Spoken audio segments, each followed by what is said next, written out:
Oke ya, Assalamualaikum warahmatullahi wabarakatuh. Waalaikumsalam warahmatullahi wabarakatuh. Oke, sebelum belajar mulai kita berdoa menurut agama Islam. Doa dimulai.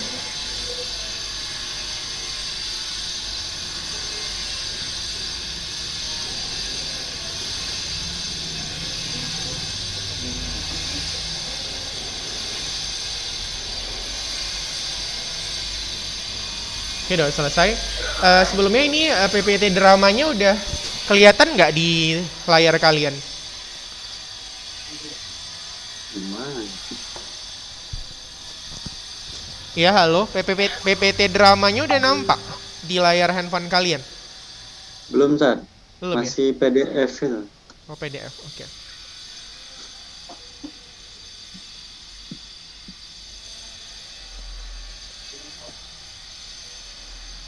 Oke, ini udah ya?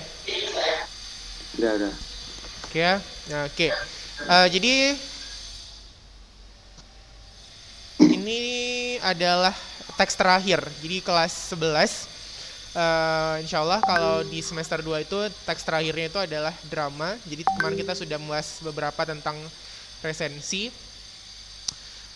Jadi kalau kemarin udah ada nih, saya suruh carikan tentang beberapa tentang resensi, baca-baca buku gitu. Mudah-mudahan nanti di bulan puasa sih penugasannya. Jadi biar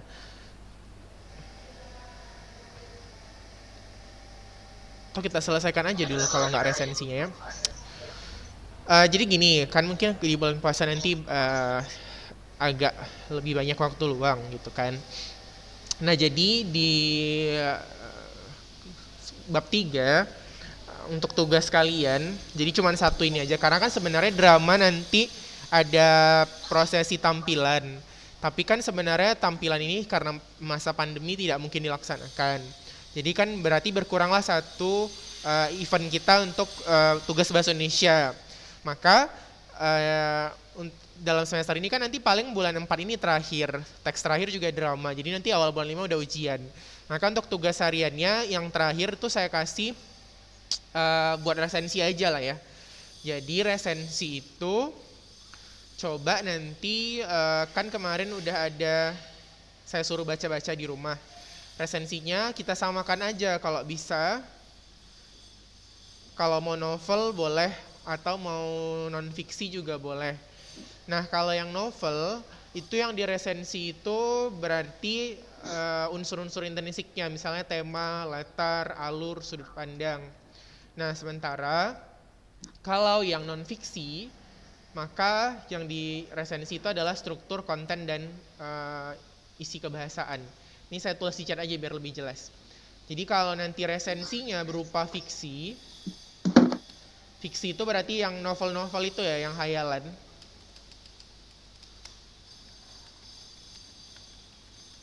Berarti yang kita buat nanti itu unsur intrinsiknya yang dinilai.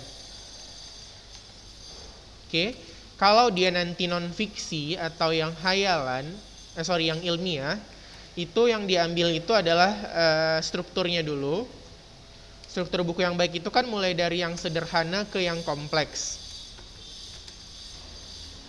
Struktur buku, terus konsepnya. Misalnya biologi dalam konsep buku Martan Kanginan, misalnya dengan konsep buku yang satu lagi itu beda. Di mana perbedaannya? Nah, itu berarti itu yang kamu nilai. Sama satu lagi masalah ejaan dan tanda baca.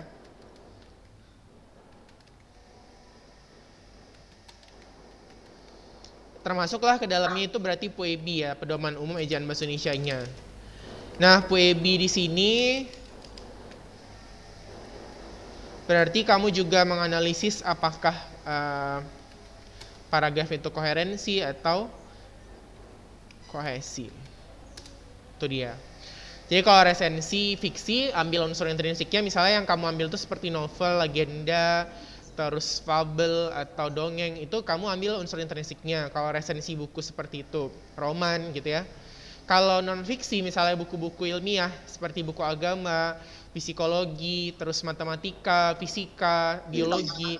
Maka yang diambil itu penilaiannya adalah resensi strukturnya, apakah dia sudah berurut, lalu konsepnya sudah benar atau tidak, dan yang terakhir adalah tanda baca atau POEB-nya. Ya, jadi POEB-nya itu lihat apakah ada kesalahan penulisan konjungsi, terus penulisan huruf kapital, terus paragrafnya koheren nggak? Kan ada buku yang kita baca, tapi nanti paragrafnya itu ini seperti nggak nyambung antara satu dengan yang lainnya. Gitu. Jadi perhatikan apakah nanti dari segi kohesi dan koherensinya itu dia saling bertautan. Nah, itu waktunya saya kasih 2 minggu. Cukup lah ya. Dari hari Senin tanggal 12 ya, Senin ini tanggal 12. Berarti nanti deadline-nya itu ya kan, Senin ini tanggal 12. Deadline-nya itu nanti di tanggal 25 April. Cuma satu itu aja tugas yang saya suruh sampai nanti kita ujian. Jadi cari buku, terserah pilihnya boleh buku fiksi atau non fiksi. Udah?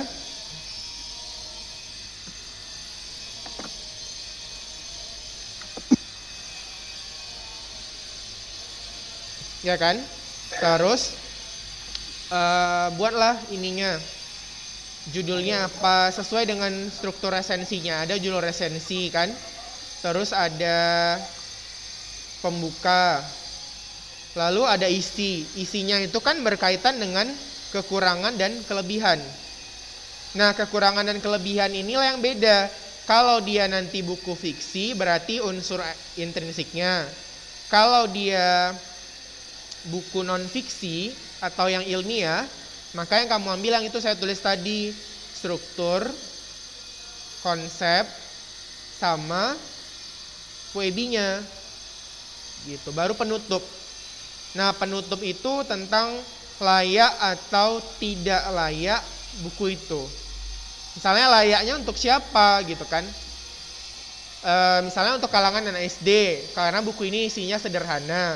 Atau mungkin buku ini terlalu rumit bahasanya, cocoknya untuk anak kuliah. Atau cocoknya untuk kalangan guru atau yang sudah mahasiswa. Kenapa? Karena mungkin dari segi bahasanya dia terlalu rumit. Atau misalnya novel bisa juga. Kan ada novel itu yang memang dia untuk 16 plus, 18, 21 gitu kan. Ada yang novel semua umur. Nah, jadi di akhir itu coba kamu lihat memang layak enggak gitu. Misal aja kayak cerita novel Dylan. Ya ceritanya tentang anak sekolah, tapi sebenarnya banyak referensi yang tidak menggambarkan profil anak sekolah yang seharusnya gitu kan. Berarti cocok nggak gitu untuk konsumsi anak SMA atau remaja. Nah, jadi penutup itu masalah bagaimana cara kita memberikan arahan pada pembaca, cocoknya buku itu sebenarnya untuk siapa, untuk kalangan berapa dan usia yang mana gitu. Itu penutup resensi. Jadi dia di awal masalah identitas buku ya, seperti ini kan kamu bisa lihat ada penulis, penerbit, cetakan, tebal, terus halamannya, tempat terbitnya di mana, baru pembuka. Pembuka dalam novel atau buku fiksi biasanya dia sinopsis. Terus dibandingkan dengan buku-buku sejenis, misalnya dari temanya, terus dari segi pengarangnya, barulah masuk ke kekurangan dan kelebihan. Itulah yang kita lihat dari unsur intrinsiknya. Nggak usah semua. Jadi misalnya kan unsur intrinsik itu ada banyak. Ada tema, tokoh, latar, alur, sudut pandang, gaya bahasa. Kamu ambil 3 aja misalnya. Kamu misalnya ngambil tokoh, latar, sama tema. Nah, itu aja yang kamu analisis. Pokoknya yang menurut kamu bisa dijadikan bahan penilaian. Nah, itulah yang menjadi konten yang kamu pilih. Jadi walaupun misalnya dalam novel itu ada semua unsur intrinsiknya, yang kamu ambil cukup 3 saja. Jadi nggak usah terlalu banyak. Baru masuklah penutupnya tadi. Tentang layak tidak layak enggak buku tersebut. Untuk siapa, kalangan mana, dan usia berapa. Karena setiap buku itu pasti ada jenjang batasan usianya. Gitu dia. Oke? Nah, itu untuk tugas selama bulan puasa ya, bulan Ramadan. Jadi bulan Ramadan sampai nanti tanggal 25 April itu tugasnya membuat resensi. Kumpulnya bagaimana? Kumpulnya dalam bentuk file Word. Ya, saya nggak mau ditulis karena nanti kalau ditulis kan resensi ini banyak, takutnya nggak terbaca. Jadi penugasan resensinya kumpulkan dalam file Word dengan tulisan seperti biasa Times New Roman 12 spasi 1,5 ya. Ustaz, cara ngatur spasinya kayak mana, Ustaz? Oh, cara ngatur spasinya kamu buka menu paragraf. Kan kalau misalnya di home itu kan ada menu paragraf kan. Iya. Nah, di ujungnya itu kan ada tanda panah kecil kan. Tanda panah kecil itu kamu klik, terus bukalah, di situ ada spasinya 1,5. Di sini nggak ada pula Word, saya bisa contohkan. Atau nanti kamu ini aja, kamu WA saya, biar saya ini kan, saya fotokan menunya. Ini kebetulan ntar ya. Oh, ini beda, di sini di komputer ini nggak ada Word-nya. Di komputer saya aja nanti. Kamu WA-kan aja saya, kamu buat gini, Ustadz coba fotokan untuk pengaturan spasi. Jadi dia nanti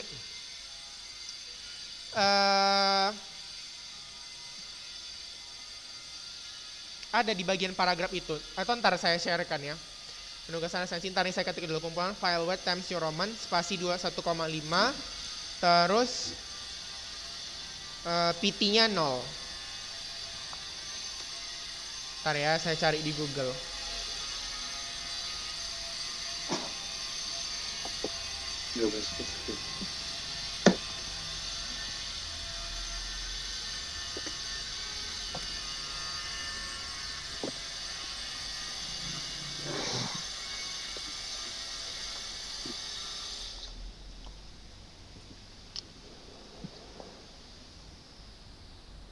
Hilang. Nah ini, nampak nggak di layar kamu? Nah, ini saya Nampak. buka ya. Ini saya buka. Ini gimana ya supaya dia full?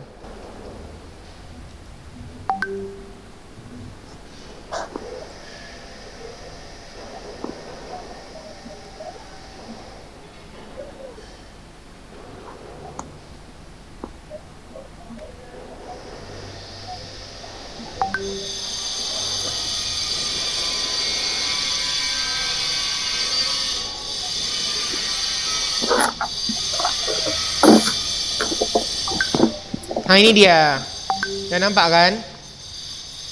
Nah ini kan kalau kamu masuk ke Word kan seperti ini tampilannya kan? Iya. Nah ya udah, di home-nya itu ada menu paragraf. Nah ini ada tanda panah ke atas ke bawah. Nanti tinggal pilih aja spasinya 1,5. Tapi di blok dulu. Nampak kan? Nah jadi Nampak, kalau kamu nampak. buka Word, di sini di samping bagian yang ada rata kiri kanan sama rata tengah ini, ada tanda panah atas bawah. Nah itu kamu pilih aja, tinggal kamu pilih 1,5 gitu. Dah, kalau memang mau dari dalam, maksudnya mau lebih ini lagi, dia yang ini. Kalau kamu klik tanda panah yang di ujung paragraf, ini kan paragraf nih.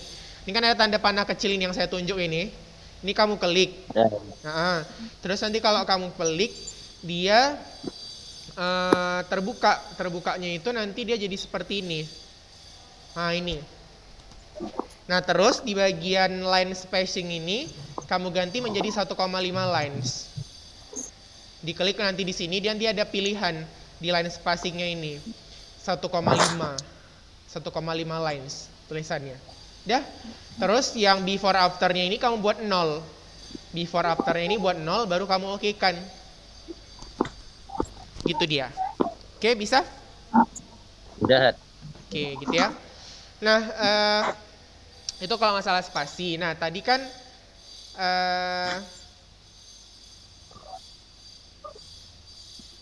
oke, terus di chat tadi ya.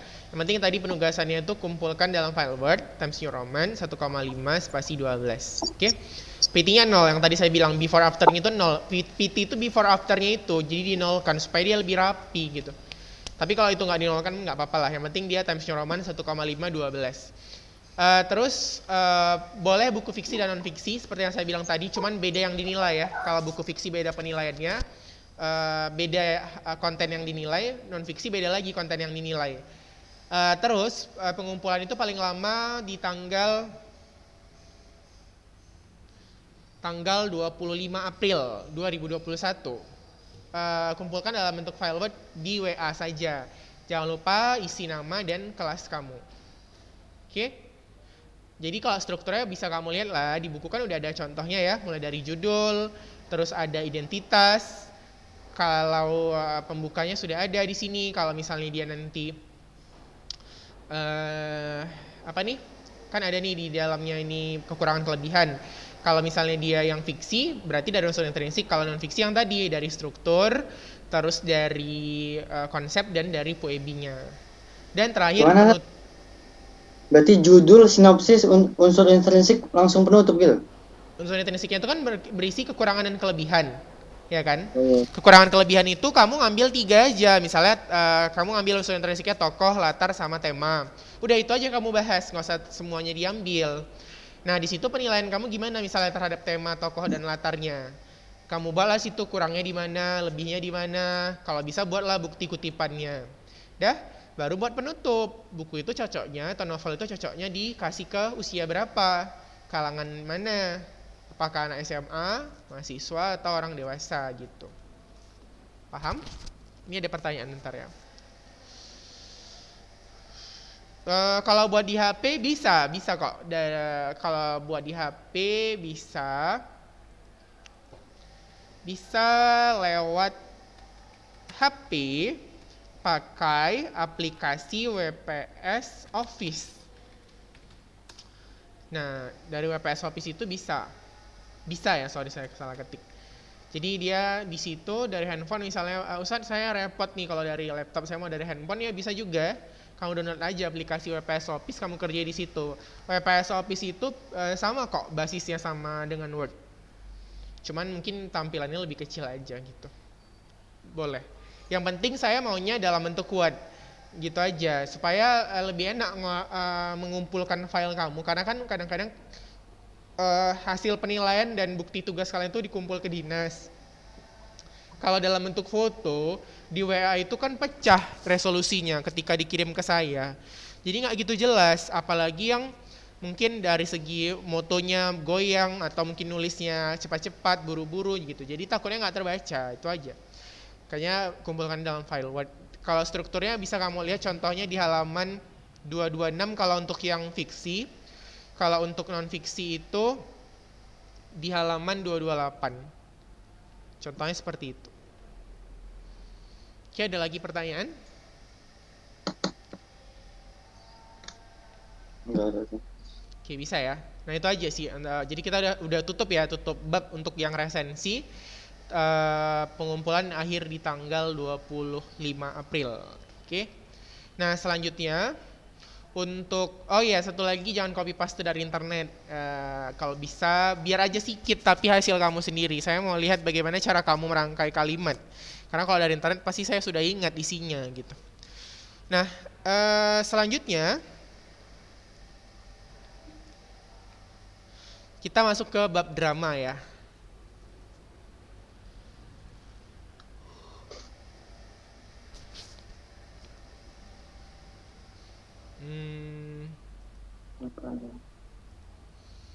Nah ini drama.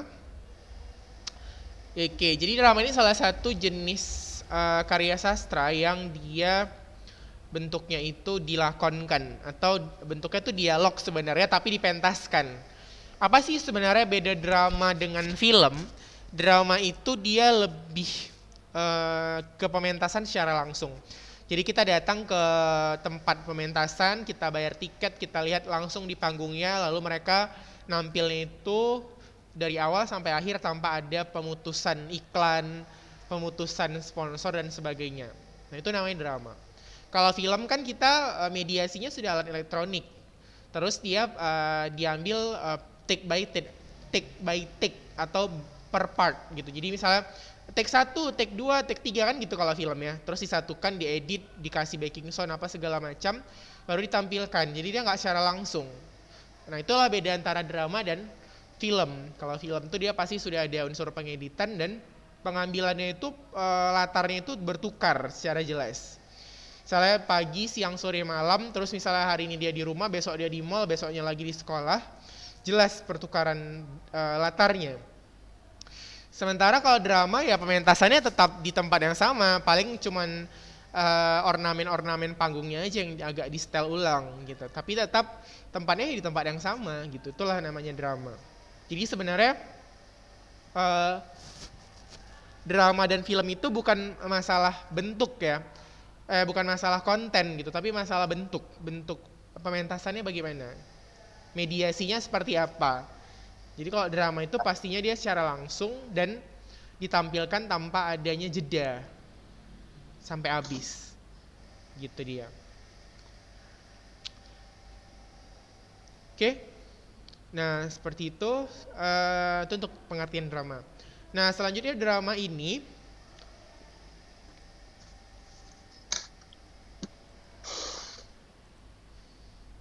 unsurnya sama dengan unsur prosa, ada unsur intrinsik dan ekstrinsik. Intrinsiknya seperti biasa lah, ada tema, alur, latar, setting, penokohan.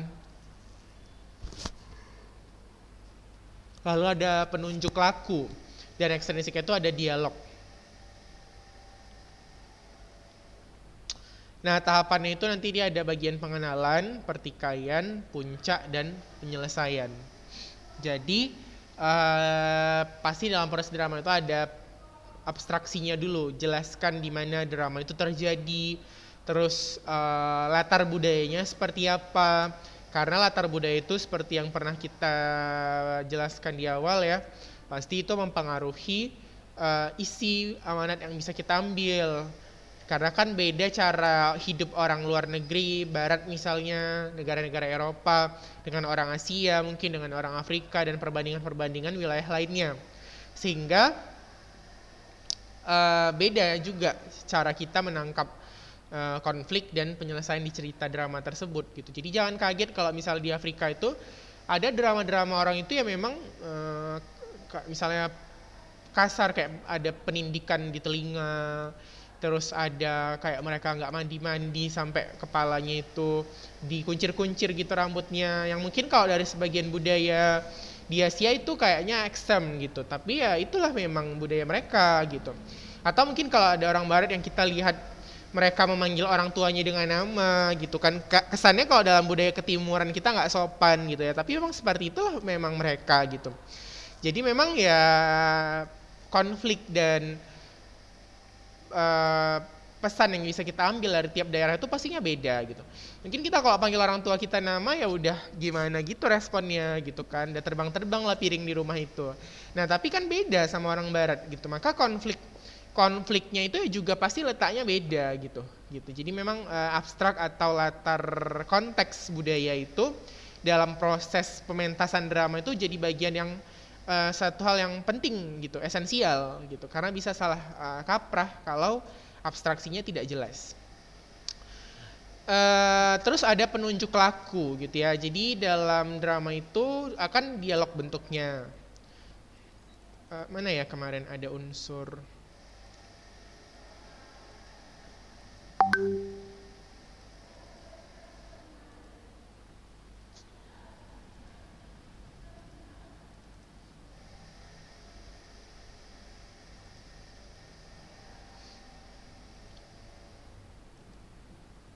Saya tulis di chat ya, drama itu sebenarnya dia ada, kan dialog bentuknya ya. Nah, si dialog itu terbagi dua. Isinya ada wawancang dan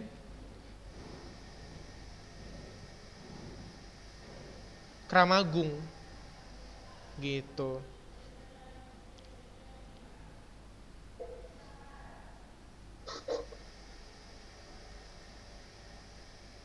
Bentar ya. Jadi isinya itu ada wancang dan kramagung.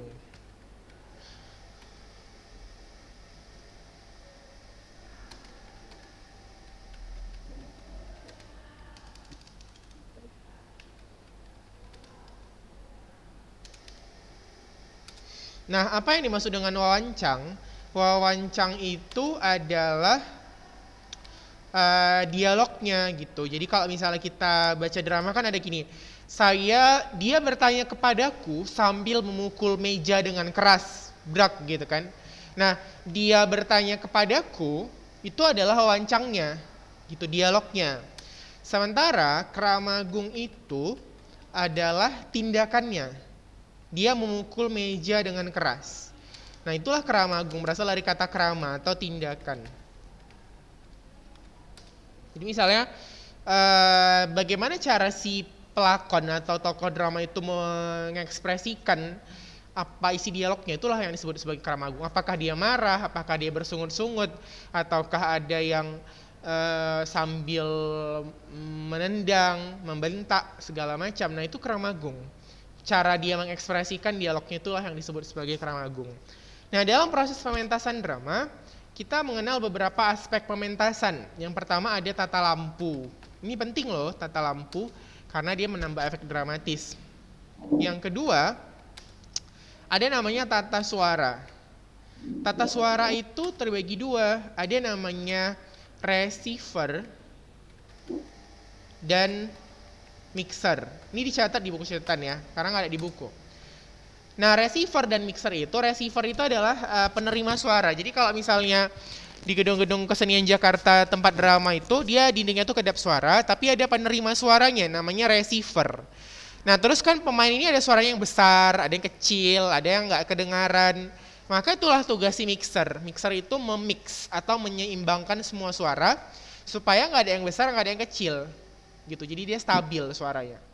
Terus yang ketiga, dia ada namanya tata panggung atau tata letak.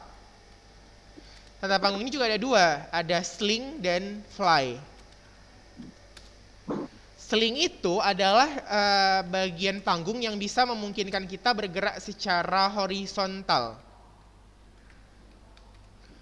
Jadi kan kalau misalnya kita lihat drama, kan ada yang dia bergeser ke kanan, bergeser ke kiri. Nah, itu tugas tata sling. Kalau dia bisa ada adegan-adegan terbang atau dia bergeser secara vertikal, nah itu namanya fly. Fly itu adalah tata panggung untuk membuat si pelakon itu naik turun. Terus ada namanya tata suara atau backing sound. Terus yang kelima adalah tata rias. Salah klik deng, tata rias. Oke. Nah, inilah bagian-bagian yang ditulis dalam pementasan drama. Jadi dia dialognya itu ada wancang dan kramagung, terus penyampaiannya itu ada yang mengikuti tata suara, terus tata lampu, terus tata letak, dan tata rias. Ini itu adalah 5 unsur pokok dalam pementasan drama. Nah, itu saja sih sebenarnya untuk drama. Terus kalau nanti minggu depan itu kita tinggal jenis-jenisnya berarti ya. Jadi kita udah belajar tentang unsur-unsur drama. Minggu depan kita bagi jenis-jenis drama itu apa aja. Oke, sampai situ ada pertanyaan? Yang di chat saya tulis itu harap dicatat di buku catatan ya. Atau kalau mau cepat di screenshot aja dulu. Nanti kamu rapikan setelah Zoom.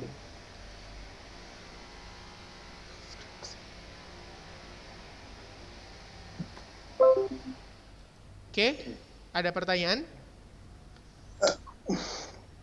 Kalau tidak ada, biar kita akhiri.